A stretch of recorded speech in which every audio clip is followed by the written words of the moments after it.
शम्भुस्तुतिः। श्रीराम उवाच नमामि शम्भुं पुरुषं पुराणं नमामि सर्वज्ञमपारभावं नमामि रुद्रं प्रभुमक्षयं तं नमामि सर्वं शिरसा नमामि नमामि देवं परमव्ययं मुमापतिं लोकगुरुं नमामि नमामि दारिद्र्यविदारणं तं नमामि रोगापहरं नमामि नमामि कल्याणमचिन्त्यरूपं नमामि विश्वोद्भवबीजरूपं नमामि विश्वस्थितिकारणं तं नमामि संहारकरं नमामि नमामि गौरीप्रियमव्ययं तं नमामि नित्यं क्षरमक्षरं तं नमामि चिद्रूपममेयभावं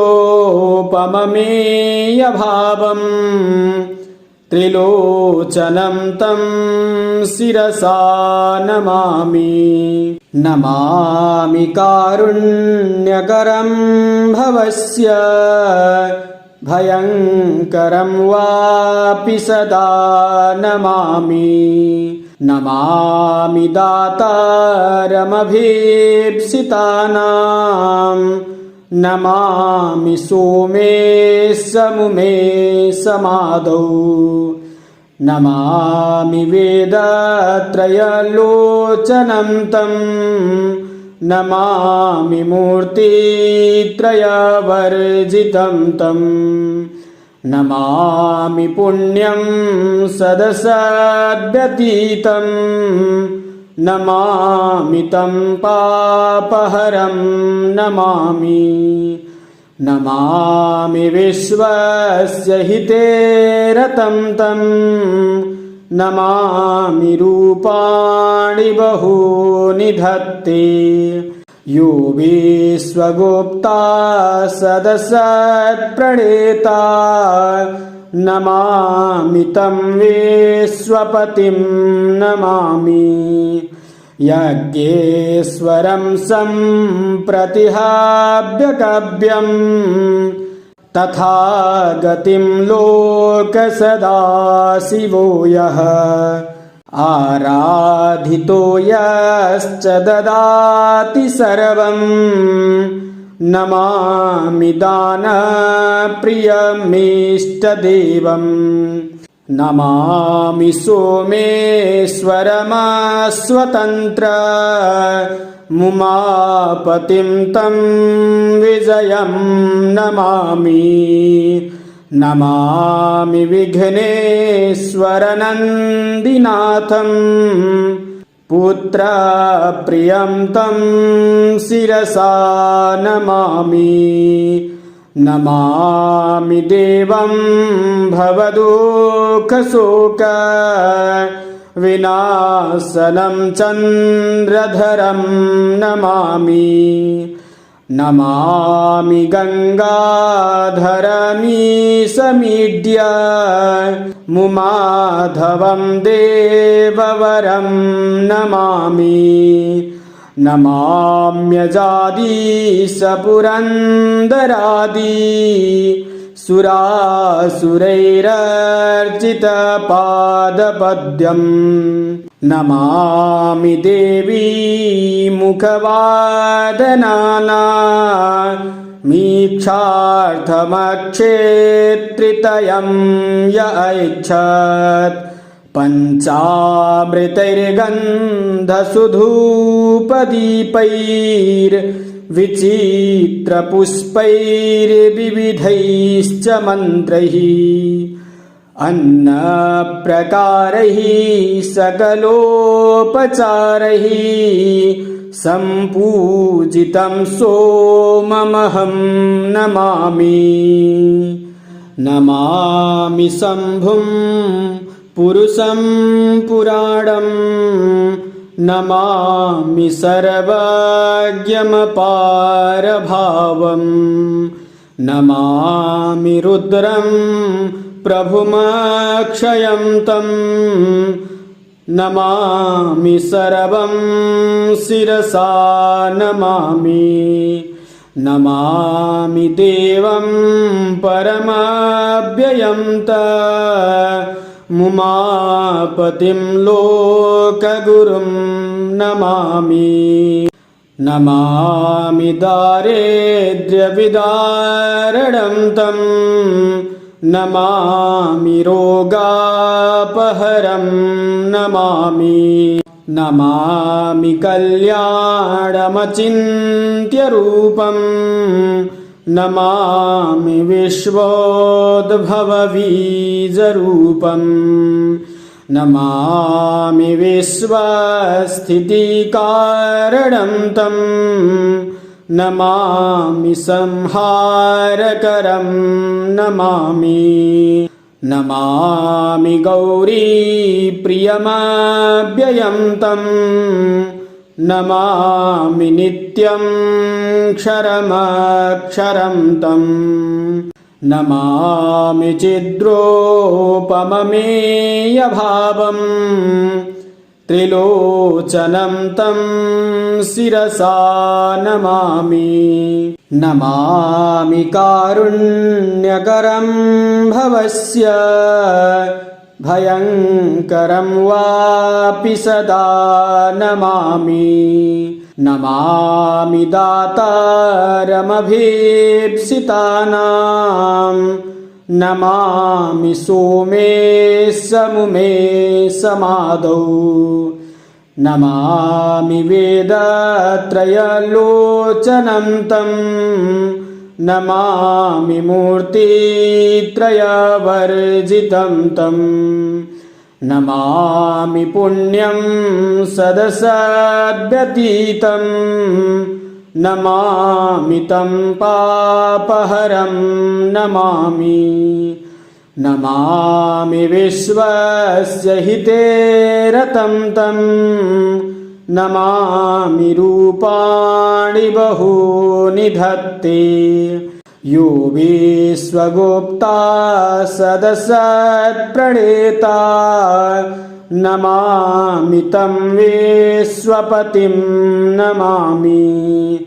यज्ञेश्वरं सम्प्रतिहाव्यकव्यं, तथा गतिं लोकसदाशिवो यः, आराधितो यश्च ददाति सर्वं, नमामि दानप्रियमीष्टदेवं।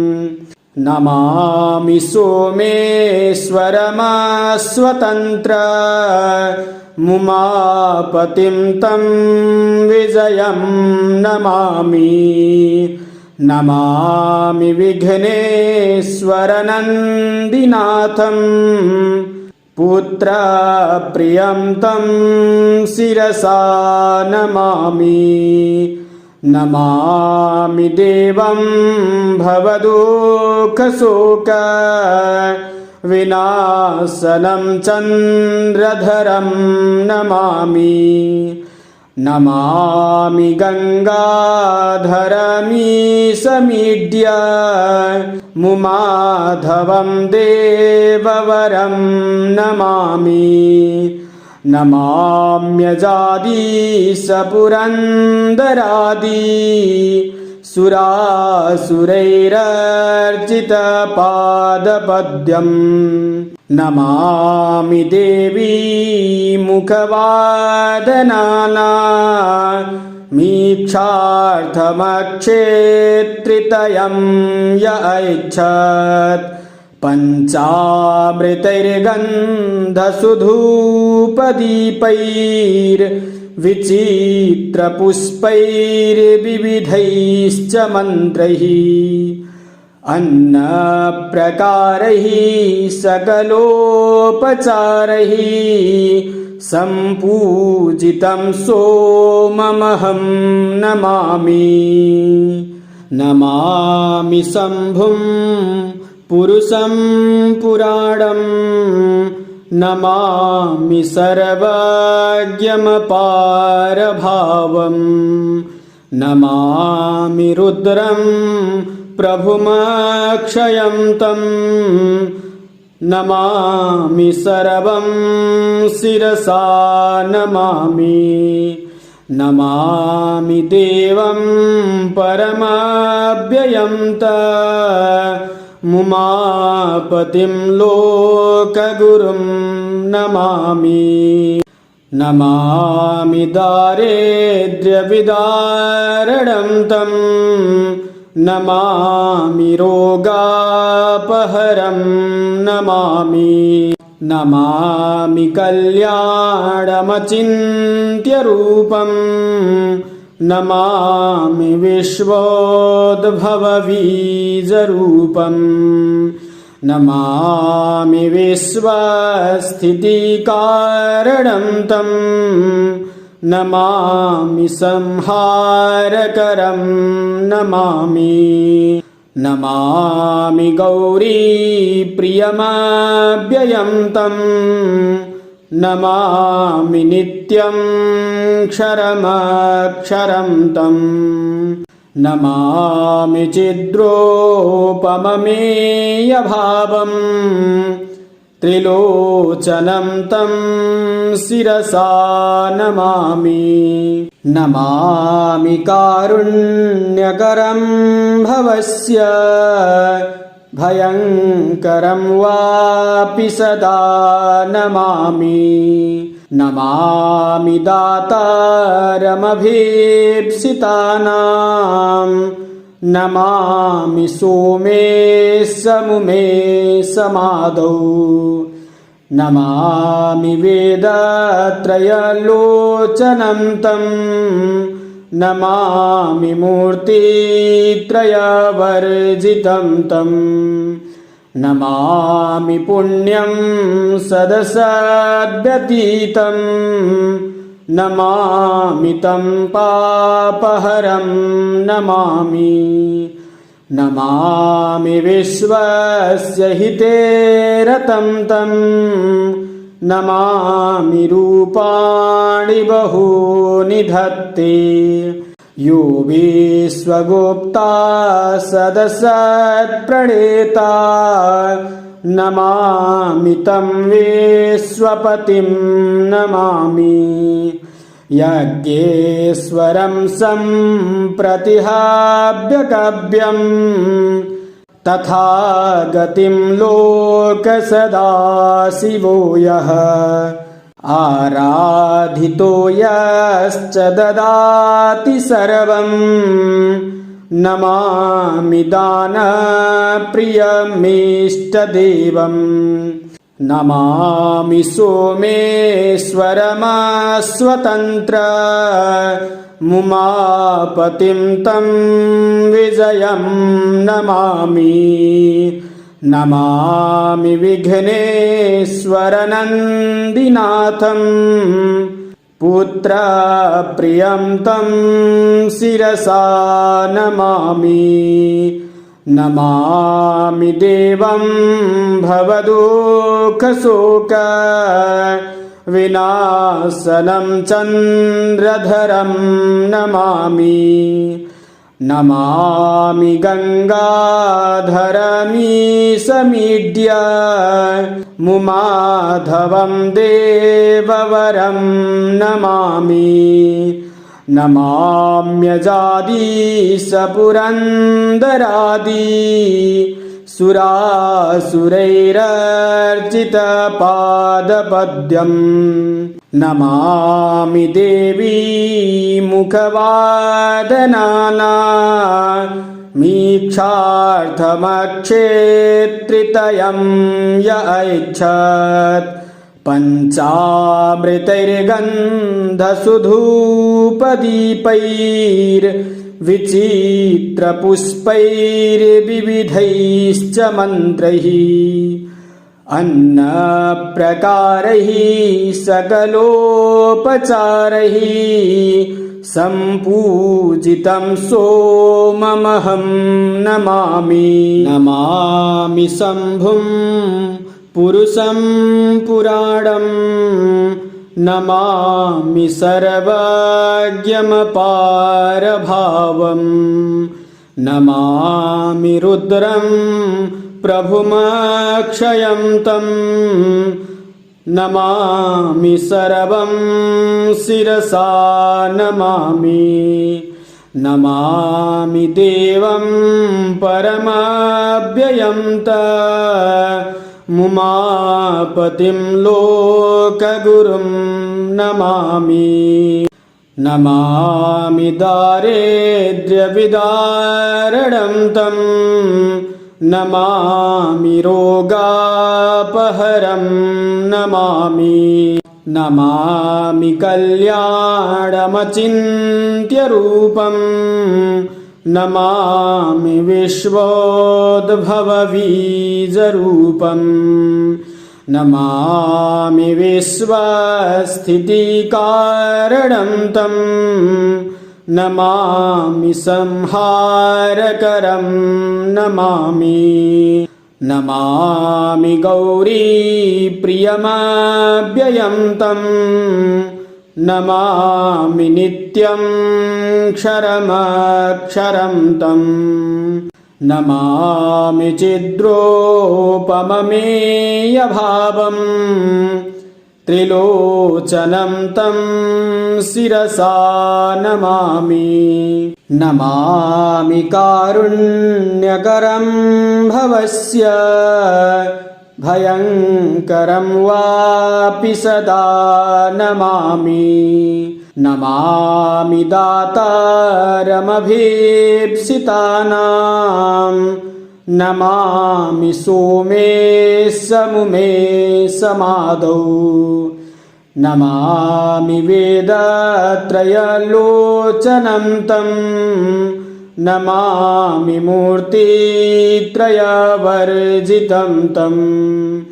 नमामि पुण्यं सदसद्व्यतीतं, नमामि तं पापहरं नमामि। नमामि विश्वस्य हिते रतं तं, नमामि रूपाणि बहूनि धत्ते, यो विश्वगुप्ता सदसत्प्रणेता, नमामि तं विश्वपतिं नमामि। यज्ञेश्वरं सम्प्रतिहाव्यकव्यं, तथा गतिं लोकसदाशिवो यः, आराधितो यश्च ददाति सर्वं, नमामि दानप्रियमीष्टदेवं, नमामि सोमेश्वरमस्वतन्त्र, मुमापतिं तं विजयं नमामि। नमामि विघ्नेश्वरनन्दिनाथं, पुत्रप्रियं तं शिरसा नमामि। नमामि देवं भवदुःखशोक विनाशनं चन्द्रधरं नमामि। नमामि गङ्गाधरमीशमीड्य मुमाधवं देववरं नमामि। नमाम्यजादीशपुरन्दरादि सुरासुरैरर्चितपादपद्यं, नमामि देवी मुखवादनाना मीक्षार्थमक्षेत्रितयं य ऐच्छत् पञ्चामृतैर्गन्धसुधूपदीपैर्विचित्रपुष्पैर्विविधैश्च मन्त्रैः अन्नप्रकारैः सकलोपचारैः सम्पूजितं सोममहं नमामि। इति श्री ब्रह्म महापुराणे शम्भुस्तुतिः सम्पूर्णा।